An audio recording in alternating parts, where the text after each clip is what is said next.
So in this segment, we'll be talking about basic Xcore programming, and we'll go through all the dial features, and we're going to learn how to set up the current time and day in the controller, and we'll also learn how to set up the 3 ingredients for a complete program, which is the start times, the run times, and the days to water. We'll also be covering the rest of the dial positions: seasonal adjustment, solar sync settings, manual operation, and the system off position. As well, we'll cover how to use the green square buttons and green triangles to navigate through the display. So we've plugged in the Xcore controller, and you'll notice that the current time of day is flashing. It shows 12 o'clock, so we're going to start by setting, to begin with, current time and day, and that's the information of today. We're going to use the buttons up here to do so, and there's the plus and the minus button, and we're going to use those to change up or down whatever is flashing. We can use the right arrow or the left arrow to scroll backwards or forward through the different choices. The PRG button is to be changed from programs A to B to C, but we'll make those selections at a later moment in the video. For right now, it's current time and day. The year is flashing. We hit the plus button to 2011. Then we'll use the right arrow, and you have the month and the day. So the month is flashing. Once again, plus or minus changes the selection. And we'll go to August, and we'll hit the right arrow, and this is the day. So we'll just use the plus button and go up to August 4th. Use the right arrow to advance to the next option. Remember, we're still under current time and day. The next option is AM, PM. You can go plus to PM, plus to 24-hour mode, plus to AM, or you can go backwards through the 3 choices. So right now it's PM, so we'll leave it on PM. Use the right arrow, and we'll go over to the hour of the day. And we're going to say that it's 1 o'clock. Right arrow to the minutes, and you're going to use the plus button to put the appropriate minutes on. That's the last feature. So when we hit the right arrow, it goes back to the year again, 2011. So that tells us we're done with setting the current time and day. You can take the dial, put it back to run, and you can verify what you've put in. It'll show the minutes, the hour, AM, PM, and as well along the bottom of the screen, the day of the week should coincide with what today is. So to explain further the use of the different programs A, B, and C, we made a little chart here. It's kind of like a tic-tac-toe board. And we have columns A, B, and C. And in this example, we're not putting anything in program C. But you'll notice that each of the programs has all 3 ingredients: start time, run time, and days to water. And we're going to take our run times, which is here for our individual stations or zones, and we're splitting them up over 2 programs.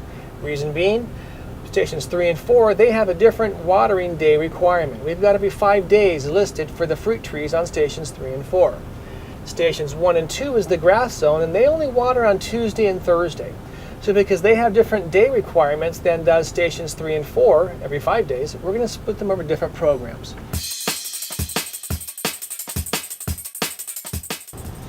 So now we'll move the dial down to the start time position. And under start times position, you'll notice that it shows program A in the screen and start time 1. Now this start time 1 is not station 1 or zone 1 as people call them. This is the controller start time. So it's the first time that program A is going to start cycling. And we're going to use 10:30 for program A to start cycling. So we're going to use the minus button and go backwards to 10:30 PM in the top right corner there. So now we know that program A's first cycle start is 10:30 PM. You can use the right arrow to go to the second cycle start, or the right arrow to the third, right arrow to the fourth, and right arrow back to 1. You only get 4 cycle starts per program. These are not stations or zones. These is when the controller program starts cycling.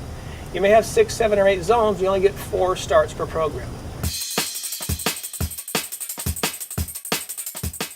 So now that we've got the 1 start time in program A, we can move the dial to the runtime position, and these are the individual zones or stations in your yard. We're going to include station 1, program A. We'll give him 10 minutes because he's going to live here on program A. And then we'll use the right arrow to advance to station number 2, which might be the other half of the front grass. And we'll give him 10 minutes. And these are the only two stations that we're going to invite in program A under the runtime position. Right arrow goes to station 3. We're going to leave him blank. Station 4, station 5. This may be a 6 zone or a 7 or 8 zone controller, but we're only inviting station 1 and 2 to this program. At the end of all that, you're going to have a total runtime for that program. In this instance, it showed 20 minutes. So now we'll go to the water days position, and these are going to be the water days for program A. You'll notice that it starts out with a blinking water drop over Monday. Right now, all days have a water drop, so it's going to be watering 7 days a week. For water day selection, plus means yes and minus means no. If we want to water on Monday, we'd hit the plus, but we're going to go Tuesday, Thursday. So it's blinking over Monday, we use minus to say no water on Monday. Tuesday, the cursor moves over right to Tuesday, we hit plus. The cursor jumps to Wednesday, we'll use the minus to say no. On Thursday, we say plus for yes. And then Friday, Saturday, Sunday, we'll say minus, minus, and minus. So the cursor does jump back to Monday blinking. Don't be alarmed. That's just the cursor saying, hey, here I am. Do you want to change me? So once you've got a water drop over Tuesday and Thursday, those are the 2 water days. Monday, Wednesday, Friday, Saturday, Sunday, we'll have a circle with a line through them. Those are the non-water days. So now program A is complete. The letter A is still shown on the screen. We have start times, we have run times, and water days all in program A. We can turn the dial back to the run position, and program A is complete.